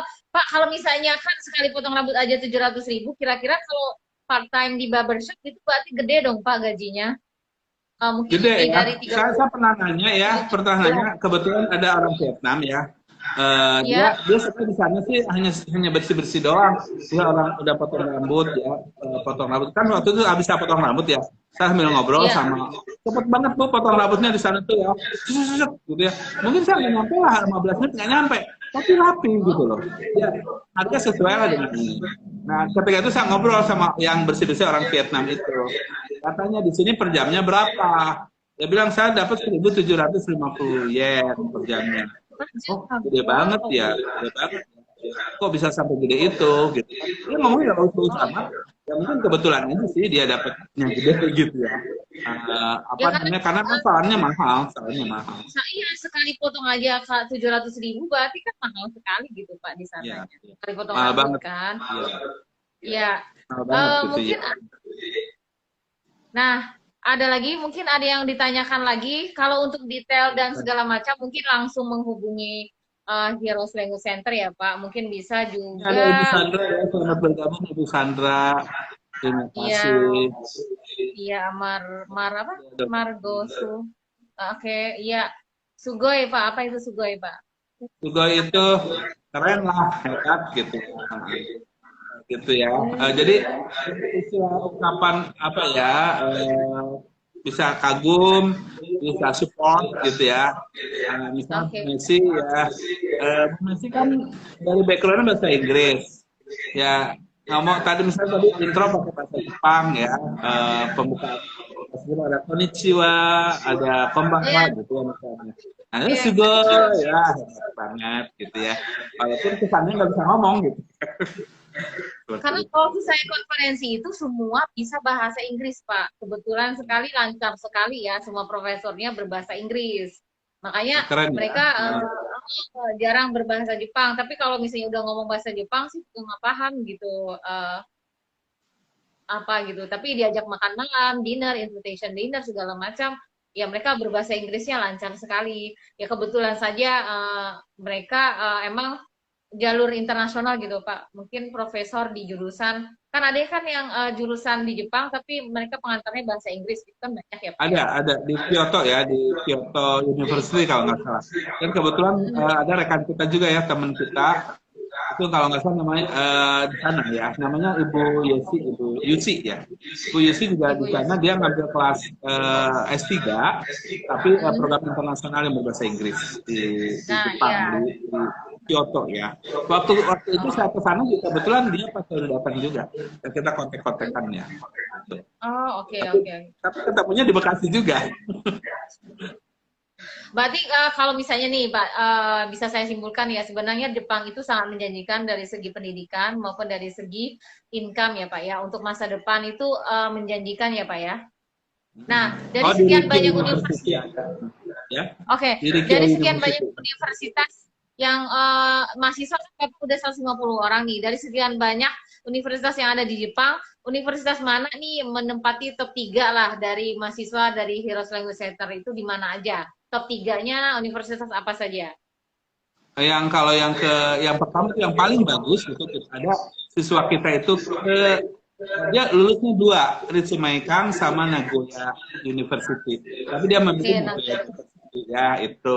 Dia program full beasiswa 100%. Gitu ya. Dia oke, lulus SMA. Jadi waktu kelasnya belajar bahasa Jepang di Eros ya, tuh lulus SMA langsung dapat beasiswa full ke Nagoya oke, University. Nah, kalau yang kedua ya, di Takushoku ya. Nah, yang di Takushoku ini dia memang dari sekolah bahasa dulu. Sekolah bahasa di Nara, ya. Kemudian dia lanjut ke Tokyo, ya. Jauh banget perjalanannya. Nah, dia biasa sendiri. oke, Anak ini biasa. Semuanya biasa sendiri. Terus yang oh, ketiga ada di Osaka. Saya kurang tahu namanya apa, swasta sih ya. Jadi dari, biasa gitu ya. Tapi dia dapat beasiswa universitas itu. Dia ini udah selesai sekarang ya kerja. Terus ada lagi yang di apa namanya di Hiroshima juga ada. Tapi dia udah kerja sekarang. Oh, jadi itu top 3 ya Pak. Maksudnya penerimaannya lebih banyak ke 3 universitas ini ya Pak ya? Iya, tiga tempat Untuk itu ya. Oke. Kapusoko yang paling banyak sih Bu, di Kapusoko. Ini ada Kapusoko di pertanyaan Tokyo. Sensei kalau kuliah Fakultas Kedokteran di mana? Kepala Fakultas kedokteran Kedokteran. yang bagus ya, yang bagus di Sophia University juga bagus, cuma mahal ya. Tapi kalau di itu juga ada di Miekeng, itu namanya di situ ada ya, di situ ada apa namanya Fakultas Kedokterannya. Universitas yang ada yang di Miekeng. Saya lupa nama universitasnya ya. Tapi mungkin kalau di sana nanti bisa dibantu sama sensenya. Terus kita juga bisa kebetulan di Miekeng itu banyak rekan-rekan kita yang bisa ini ya mintakan info gitu. Ada di situ juga di Osaka Daigaku ada. Kalau misalnya nih Pak, Hiroshima kalau nanti kuliahnya di Fakultas Kedokteran, memungkinkan nggak sih Pak bekerja di hospital yang ada di Tokyo gitu? Mungkin sebagai apa gitu? memungkinkan banget, iya. Biasanya kan memang, biasanya cuma gitu, kan standarnya tinggi ya kalau Fakultas Kedokteran di Jepang itu apa namanya beda dengan jadi tiap negara kan memang kalau untuk kedokteran punya standar sendiri-sendiri ya gitu ya. Jadi kalau yang dari luar negeri ke Indonesia kan harus standar ke Indonesia. Itu juga di Jepang. Ya, oke gitu. Jadi bisa ya Pak ya, mungkin menjadi Sama-sama, staf rumah sakitnya. Atau kalau misalnya sekolah perawat di sana, kemudian menjadi perawat di Jepang, di Universitas Jepang itu ada nggak Pak dari mahasiswa sekian dari mahasiswa Bapak gitu? Ya kalau ada ya perawat itu kan ada 2 di Jepang itu ya. Ada perawat khusus kesehatan yang di rumah sakit ya, ada perawat lansia. Ya. Nah kebanyakan ada ya, yang kebanyakan dari kita untuk perawat lansia ya. Ya makanya apa namanya yang caregiver itu Bu, yang caregiver. Tapi ada satu orang dia di perawat kesehatan sebenarnya di Universitas Jepang. Waktu dia tes ke sekolah profesi tersebut, ternyata mungkin dari segi hasil tesnya lebih cocok ke keperawatan kesehatan. Akhirnya dia 2 tahun sekolah profesi itu perawatnya perawat kesehatan dan nggak lulus dan dia karena backgroundnya di sini bukan sekolah akademi keperawatan tapi sastra Jepang. Jadi ketika masuk kerja ikatan dinas 5 tahun itu dia jadi asisten perawat dulu. Walaupun asisten perawat itu sama levelnya, cuma hanya beda level aja karena hanya beda status aja gitu. Tapi sama ya gaji nggak terlalu jauh beda lah dengan perawat sebenarnya. Karena kan memang sama S1 sama ini hanya bedanya background aja. Oh, oke. Berarti di sana adalah caregiver ya Pak, untuk caregiver lansia ya biasanya rata-rata. Jadi kalau istilahnya caregiver itu bahasa Jepang istilahnya itu kaigo ya, kaigo fukushi gitu ya. Kalau perawat itu kango istilahnya. Perawat yang ini ya. Kalau di kita kan sama perawat semua karena di kita nggak ada perawat lansia ya. Nggak ada, ya. Nggak ada ya. Jadi di sana sistemnya gini Bu. Kalau pekerjaan perawat lansia jangan bayangkan kayak panti jompo di sini. Bukan. Kalau di sana sistemnya lebih ke daycare. Jadi orang tua itu cuma dititip misalnya 1 hari. Kayak kalau kita kan bayi dari daycare itu kan bayi taruh ntar sore ambil. Di sana orang tua taruh ambil. Maksimal itu hanya boleh ya ada yang rumah sakit 3 hari bolehnya maksimal. Ada yang 1 minggu. Itu nggak boleh lebih berbulan kayak di sini berbulan-bulan bertahun-tahun dibuang sama anaknya nggak ada ini nggak ada. Kalau di Jepang itu biasanya dan mahal ya. Dan di sana juga kebanyakan mereka yang nenek-neneknya kan kakeknya sehat gitu ya, yang hanya butuh tempat ngomong, butuh tempat gitu. Jadi ketika bekerja di sana itu ya kita ya kayak gini loh, kayak jadi kelompok aja. Nanti di sana juga ada kelompok-kelompok, ada kelompok melukis, ada kelompok menari, menyanyi gitu ya. Jadi diarahkan gitu ya Pak, ya, mengisi gitu, waktu luang. Betul. Ada juga sih yang udah rentak juga ada gitu, tapi ya nggak terlalu ini ya. Karena memang Iya. kalau yang saya kunjungi nih ya, yang saya kunjungi tempat sekolah caregivernya itu ya, itu memang udah canggih banget, ya, gitu kan. Dan Iya. rata-rata udah canggih di Jepang tuh ya. Jadi ketika akan memandikan pun udah dari kursi roda, didorong, tek, dimasukkan ya ke tempat tidurnya gitu ya, tempat tidur semuanya. Kok tinggal digitu di kursi doang dia udah keangkat sendiri, tinggal ditidurin, baru deh pakai shower. Begitu. Jadi udah itu kita tinggal beres tinggal latihan udah. Misalnya seperti itu ya. Mungkin di YouTube juga bisa lihat ya ada beberapa tempat yang mungkin masih standar biasa aja, ada yang bagus. Ya, insya Allah sih kalau di tempat saya tuh sekolahnya bagus gitu ya. Dan rata-rata lengkap gitunya ya alat-alatnya. Jadi nanti bagaimana menghadapi orang tua yang tersedak atau apa itu juga ada boneka-bonekanya kayak gitu ya. Pokoknya belajar juga tentang bagaimana gizi juga kan misalnya apa namanya seimbang atau ada semuanya di situ ya. Jadi seperti Ya, ya. dari 153 mahasiswa ya Pak ya, mungkin ini yang terakhir serinya. Dari 153 mahasiswa ini, kira-kira yang bekerja di perhotelan itu berapa persen kah? Yang jadi caregiver itu berapa persen kah? Atau yang ada di restoran berapa persen gitu Pak? Yang paling banyak itu di mana? Dari Yang paling 153 yang banyak sudah itu di pabrik ya, yang paling banyak di pabrik. Pabrik ada pabrik kayu, ada di pabrik makanan gitu ya. Pabrik makanan itu paling banyak sekitar mungkin ada 50%-an lah ya di pabrik makanan. Jadi seperti pabrik makanan itu pengolahan makanan gitu ada daging, ada sayur gitu, itu pabrik makanan gitu ya. pabrik makanan tuh mereka yang menjual ya Pak ya, menjual. Jadi menjual makanan. Ada yang jadi translator, udah ada jadi yang memang kan mereka tuh yang untuk tenaga-tenaga kasarnya itu dari yang magang ya, yang konsisten istilahnya itu ya. Nah, mereka kan kita kan nggak bisa bahasa Jepang. Ya walaupun udah belajar bahasa Jepang masih belum lancar gitu ya. Biasanya ada yang bekerja kita trainer mereka di Jepang melatih bahasanya, begitu ada. Oke, jadi yang kalau paling banyak tuh nggak banyak kan perhotelan itu ada agak tinggi ya standarnya ya. Iya, gajinya juga lumayan tinggi ya Pak ya. Tinggi, paling tinggi. Jadi kedua setelah caregiver. Jadi pertama caregiver paling tinggi, kedua baru perhotelan. Iya, caregiver paling tinggi dan kerjaannya paling santai katanya. Katanya sih, kerjanya paling santai, paling tinggi itu caregiver. Cuma sekolahnya paling susah. Oke, sekolahnya yang susah ya Pak ya?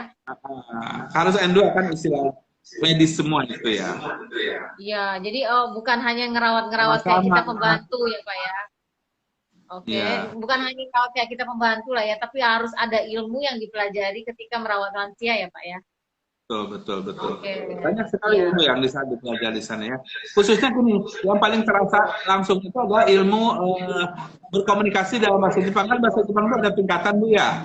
Ada tingkatan bahasa biasa, formal, akrab gitu ya. Kemudian bahasa sopan dan bahasa halus gitu ya. Kalau kita istilahnya ada keigo, sompeigo, terus ada futsugo, ada maskei gitu ya istilahnya. Nah yang bahasa halus ini biasanya ini bahasa halus, ini kita terbiasa pakai bahasa formal halus itu. Bahasa formal ya maksudnya. Bahasa Jawa promo inggil itu. Nah promo inggil itu dipakai kalau kita, kalau kita udah di level tinggi. Ya, kayak gini. Untuk mencapai level tinggi kita harus bisa promo inggil. Saya aja nggak bisa ya Pak ya bahasa Jawa promo inggil ya Pak ya. Oh ya, saya mau daftar program caregiver. Boleh Herdi, boleh daftar ke sini. Nanti udah belajar bahasa Jepang atau belum? Kalau sudah, ya level berapa? Jadi nanti tinggal ikut ya tesnya ya. Kemungkinan untuk bulan Oktober nanti. Dari sekarang dokumennya ya. Berarti kalau sekarang bisa daftarnya itu kursusnya ya Pak? Kursus bahasa Jepangnya ya Pak ya? Ya, boleh sih. Daftar program boleh, tapi hanya ngumpulkan dokumen aja dulu. Sambil kursus. Ngumpulkan dokumen. Jadi kalau untuk yang kayak... Iya, betul. Sekali lagi ini sekalian aja ya. Kalau mau yang belum pernah belajar, dan kita buka ya kelas hari Sabtu, baru kelas baru itu ya. Silakan jam 5. Sabtu Minggu jam 5.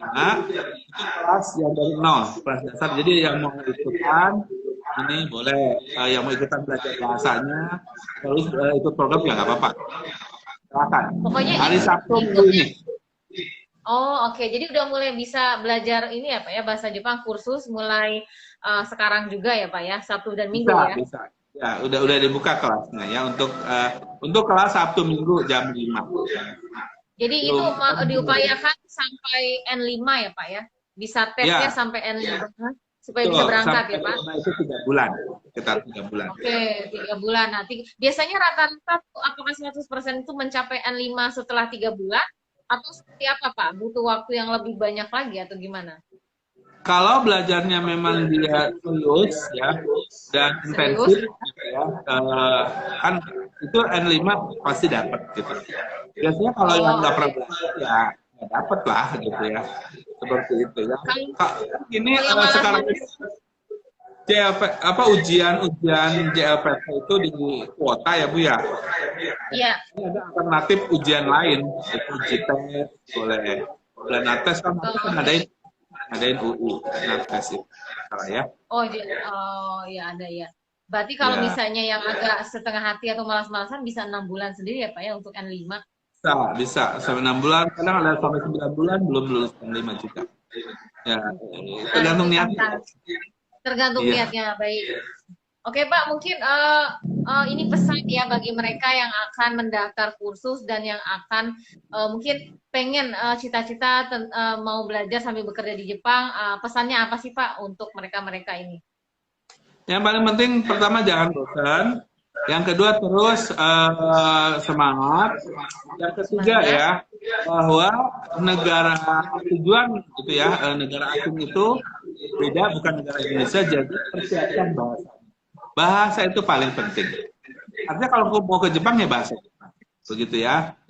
Dan mental, jangan baperan, ya. Karena ya, kalau baperan udah nggak bisa ke sana ya. Makanya di sini belajar legowo ya. Ketika diomelin sensei, jangan kesel, jangan lagi. Justru itu apa latihan di Jepang lebih dari itu. Karena di Jepang dibilang obat kak gitu kan, ahok gitu lebih sadis lagi. Apa itu Pak artinya? Kayak stupid idiot gitu ya, gituin ya. Oh my God. Terus satu lagi nih, di Jepang jangan kesinggung ya kalau orang Jepang tiba-tiba ngeplak kepala gitu ya. Itu bukan itu artinya udah merasa akrab. Orang Jepang udah merasa akrab dan kita itu dianggapnya lebih muda dari dia, biasanya dikeplak kepala kita, gitu ya. Tiba-tiba nggak tahu ada apa, tiba-tiba dia ketawa ngeplak kepala kita gitu. Kalau kita kan biasanya nyubit, kalau orang kita mah yang kalau kita merasa malu atau apa nyubit gitu kan. Orang Jepang nggak ngeplak kepala. Seperti itu. Oke, gitu ya Pak ya. Oke. Nah, itu pesan-pesan yang mau daftar kursus di Heroes Language Center, kemudian yang emang pengen banget, udah bertekad banget pengen berangkat, mengubah nasib, mengubah masa depan ya Pak, ke Jepang. Boleh nih tadi dengerin apa yang dikatakan oleh Pak Dr. Robihim, lalu pelajarin juga step-stepnya, bisa konsultasi gratis kan Pak ke Heroes kan Pak? Gratis. Silakan anytime kapan saja ya, boleh. Anytime bisa, dia ada Bu Hemi juga. WA di datang langsung boleh ya. Jadi welcome sekali ya Pak untuk yang misalnya sensei saya tuh nggak ngerti apa-apa tapi pengen kuliah di Jepang, pengen bekerja di Jepang, berarti bisa dibantu ya Pak, bisa dibimbing sampai berangkat. Bisa banget ya, silakan ya. Satu lagi pokoknya jangan lewatkan kesempatan ya, mumpung masih muda, silakan gantungkan cita-cita tinggi langit dan semangat, yang paling penting ya. Jangan pantang. Kalau maksimal umur Pak untuk part timer di Jepang itu berapa Pak? Maksimal umur? 33 bisa, masih 3. Kalau untuk sekolah bahasa 33, kalau untuk yang beasiswa ya 31 ya. Karena nanti takut ketuaan ya 57 tahun. Nah, kalau yang untuk Kabupaten Gino sebenarnya 40 masih bisa ya. 40. Kalau sudah bisa 35 juga bisa. Oh, oke. Jadi kalau untuk yang pertama kali itu 33, 31 ya, Pak ya? 31, 33 ya. Jadi jangan Ya. memulainya di usia yang sangat tua, udah mau 40 nih baru sadar pengen ke Jepang gitu ya Pak ya. Kecuali hanya Ya, untuk yang S3 paling penting gitu Pak. bahasanya. Yang paling penting Oke. bahasanya. Karena nanti kan ketika kesannya ditanya alasannya kenapa, oh udah tua baru ke Jepang, ditanya itu alasannya. Imigrasi ya, ditulis, kita tuh bikin kayak karangan nih, kayak composition, bikin gitu, kita menceritakan kenapa kita, ini saya misalnya umur 50 tahun, kan ada orang Cina juga umur 50 tahun, baru sekolah bahasa, ditanya kenapa, dia ditulisan di sana, kenapa saya baru sekarang, misalnya, saya baru sempat karena saya bekerja, punya usaha yang berhubungan dengan orang Jepang, jadi saya belajar Oke. bahasa Jepang bisa. Oke, jadi itu Tapi berterima ya Pak ya. ya, Oh, pokoknya oke. di karangannya itu dibaca, benar-benar dibaca, dikasih itu. Dan dianalisis ya Pak. Selain dibaca juga dianalisis ya. Jadi jangan asal Ya, ngarang-ngarang aja gitu ya Pak ya. betul ya. Biasanya dibimbing sama kita ya, kalau nggak bingung pusing dibimbing ya. Kan nanti ditanya juga, nanti setelah selesai sekolah bahasa atau setelah selesai kerja di Jepang, apa kamu tinggal di Jepang lagi atau balik ke Indonesia? Kalau tinggal di Jepang Iya, mau ngapain? Kalau balik ke Indonesia mau ngapain? Itu ditanya. Semuanya ditanya ya. bisa. Jadi itu udah benar-benar harus dipikirkan matang-matang ya Pak ya. Ya, benar. Ketika Ya. menulis position itu gitu. Oke, Betul. baik. Kita sebenarnya rencana awal hanya 45 menit, Pak. Ini sampai 1 jam 50 menit. Jadi, Udah mulai 2 jam ini kayak ngobrolnya asik sekali, iya. menjanjikan banget bagi ya khususnya teman SMK atau yang baru selesai S1 masih bisa banget ya, Pak. Selesai S1 Bisa. kan rata-rata 324 untuk Syaratnya mencapai udah lulus 30 aja. Betul. Nah, syaratnya udah Syaratnya udah lulus. gitu. Udah lulus SMK, udah lulus D3, udah lulus S1. Kalau belum Nah. lulus dia masih mahasiswa, programnya internship. Gitu. Oh, kalau belum lulus internship, tapi beda ya Pak nantinya. Beda. Nggak bisa lanjut ke sana kan? Internship, kalau internship itu hanya 1 tahun bolehnya. Nanti balik lagi ke kampus. Selesai dari kampus, baru ikut program yang lain. Nanti internship itu ada kerjasama sama kampus. Kerjasama oke. kampus, sama Hero, sama tempat kerja di sana. Oke, jadi mendingan lulus dulu ya Pak ya daripada Lulus nanti dulu. setahun balik lagi gitu. Ya benar. Ya. Oke. Tapi kalau masih mahasiswa tidak apa-apa sih ya. Bisa ya. Ya. Asal mahasiswa aktif ya. Asal masuk. Jadi beda sama magang ya. Di Jepang itu beda Bu, magang sama PKL lain. Kalau magang itu yang lulusan SMA, belajar bekerja di sana, kontrak 1 Iya. tahun sampai 3 tahun, balik ke Indonesia agak susah balik lagi ke Jepang, karena kan bekas magang. Tapi kalau PKL, dia statusnya student, mahasiswa, perguruan Iya. tinggi, ke sana, Iya. praktekkan 20 SKS ilmunya di perusahaan di sana. Nanti balik Oh, lagi ke oke. kampus, balik ke Indonesia ke kampus lagi. Seperti itu. Iya, iya. Oke, ya. Oke, Pak, kita mau ya kurang 9 menit kita sampai 2 jam ini, Pak. Seru sekali sebenarnya ngobrolnya. Terima kasih buat yang sudah join. Jangan lupa loh segera daftar. Kursusnya di Heroes Language Center sudah buka ya, Pak. Udah Insya Allah buka. kalau misalnya dibuka nanti Oktober sudah mulai berangkat ke Jepang. Oke, kalian sudah mengimpikan nih mimpi-mimpi udah bekerja di Jepang, belajar di Jepang. Nah, waktunya saat inilah mewujudkan cita-cita itu ya, Pak. Ya, semangat. Yang penting semangat dan punya percaya diri, maksudnya yakin kalau bisa gitu. Kalau yakin pasti bisa, pasti bisa. Terima kasih ya Pak Rodihim.